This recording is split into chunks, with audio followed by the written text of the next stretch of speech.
बातम्यामध्ये सदैव अग्रस्थानी आणि महाराष्ट्रातही नंबर 1। आपण पाहत आहात महाराष्ट्र न्यूज 1। महाराष्ट्राचा आध्यात्मिक डंका तामिळनाडूत।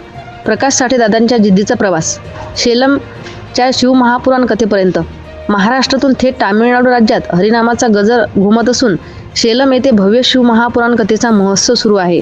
महाराष्ट्रातील सुप्रसिद्ध कीर्तनकार प्रकाश साठेदादा यांच्या अमृततुल्य वाणीतून या कथेचे आयोजन करण्यात आले आहे। आळंदी येथे शिक्षण घेत असताना अडीअडचणीमुळे दादा परत येत असताना एका एसटी बस कंडक्टरने त्यांना समजावून पुन्हा शिक्षणासाठी पाठवले। हा क्षण त्यांच्या जीवनातला कलाटणी देणारा ठरला। बीड जिल्ह्यातील सोनीमोहा या गावातून संघर्ष करत उभे राहिलेले साठे महाराजांनी आजपर्यंत 200 पेक्षा अधिक भागवत, रामायण व शिवमहापुराण कथा केल्या आहेत। शेलम येथील या कथेच्या यशाचे श्रेय त्यांचे सर्व सहकारी वर्गासह साठे महाराजांना सुद्धा दिले जाते।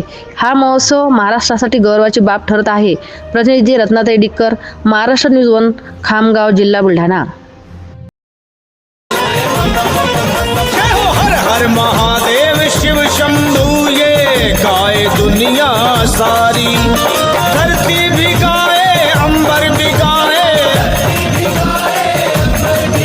और गाए सब नर नारी। हर हर बम बम, हर हर हर बम बम बम, ए हर हर महादेव शिव शंभू ये गाए दुनिया। या बातमीचा व्हिडिओ तुम्हाला आवडला असल्यास व्हिडिओला लाईक करा, शेअर करा आणि महाराष्ट्र न्यूज 1 या न्यूज चॅनलला सबस्क्राईब करा।